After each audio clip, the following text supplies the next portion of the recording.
So I'm working on one of my assemblage sculptures today. I'm sort of in the mood for it, and I'm just working out what I'm going to do. I've got this base that I took out of an old clock and removed all that stuff out of the middle of it, which I'm going to use for another assemblage, and I'm sort of aging it now by putting foil and stuff on it, and I'm sort of transforming it slowly. The interesting thing about working with assemblage is I sort of compare it to putting a wedding cake together. You know, you've got to start with a good base, and you've got to start with something that's solid and that is a good place to work from. Because if you haven't got a solid base, then whatever you put on top, all your decorations and all that stuff will just, you know, come off, sink in, and you'll ruin it. So you've got to have something that's strong and sturdy and will stand the test of time. So that's important. So originally I was going to use this old photo frame, and I was going to have it embedded in there like so, and then I was going to put this face in it and have it suspended, and then sort of paint the background in there and put some lights and make it like a little altar shrine type thing, similar to this one in some ways. But I've decided I'm thinking of going down a different path. That's the thing about assemblage, you know, it's nothing set in concrete. You sort of play around with ideas and work out what you think's best. So I've got this assemblage that I created last year, well, started to. I'm not happy with the colours yet. I've still got to build up the colours to exactly how I want it. But it's getting there. It's getting there.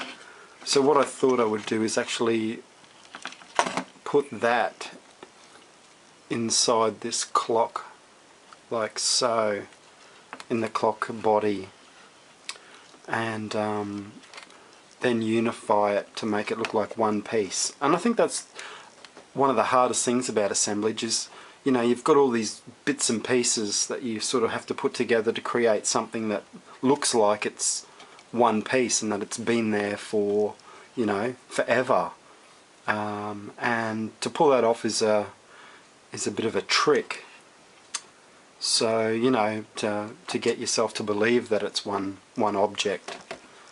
So I'm not too sure where I'm going with that at the moment, but it's going forward. I think I'd like to probably have like a light source in here with stuff coming out of the side, and I guess this is going to be hanging on the wall, and we will see. But I picked up this really cool thing when I was in Australia at this store, and it's just I guess it's like a resin ball, and it's got all of these flowers over them and leaves, and I thought, oh, it's beautiful, and maybe I'll incorporate that into an assemblage sculpture. But it's cool, isn't it? It's great. And I've got quite a few boxes. A lot of you guys know that I make these little boxes. Well, it's not finished, but yeah, you get the idea. I make little boxes, and I've got quite a few, and they don't seem to sell too well here in Norway for some reason. I don't know why, but anyway, just got the wrong market. But I thought that'd make a great little body for, I don't know, another sculpture or so, you know. Have like a head on it with its body to start with, and then maybe find a nice little base for it to sit on, and then build up something from there. So that's another idea for another one.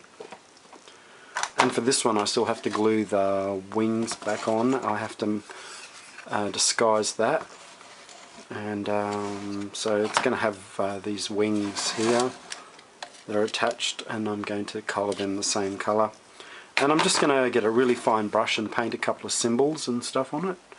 I'd like to paint some eyes on these flowers right in the middle, just paint little eyes, and there's a few around. As you know, it's got a light. I was thinking about this one. This is my favourite, and I kept on coming up with the word that it's a shadow box, and these where do I put it now? Oh, these things here, the photo frames, are like a portal to another world. So the only way that these shadow entities appear is when they come through the portal, and so I'm sort of going to use that as a theme for this series of some of the assemblages, because I think it's quite cool. And you know, I may have some of these coming out of different shaped boxes with faces coming out, and that sort of thing. So that's where that's going, and I'm going to make another mold. This is a mask that I created last year, and it cracked and stuff in the firing and that, but I really like the effect and the age of it, so I thought I'd make a mold from it and then create another one and then use that for an assemblage sculpture somehow. But I think it's really cool. It's even, because it's been sitting down here in the studio, it's actually got like this white mold on it, which makes it even look more ancient. So that's neat. And I got these little glass bead type things that, you know, they've got a back on them. You can use it as jewellery and stuff, but I put a couple of my little artworks on there, as you can see, and I thought, oh, they would be cool to use inside stuff because they're pretty. Alright, that's it. I'm gonna play around and colour this now and see if I can get the colour that I want. I'm not sure exactly what colour, but yeah, I guess more, and add a bit more copper to it, make it a bit more bronzy looking in some regards. So we'll see how we go. Okay, later.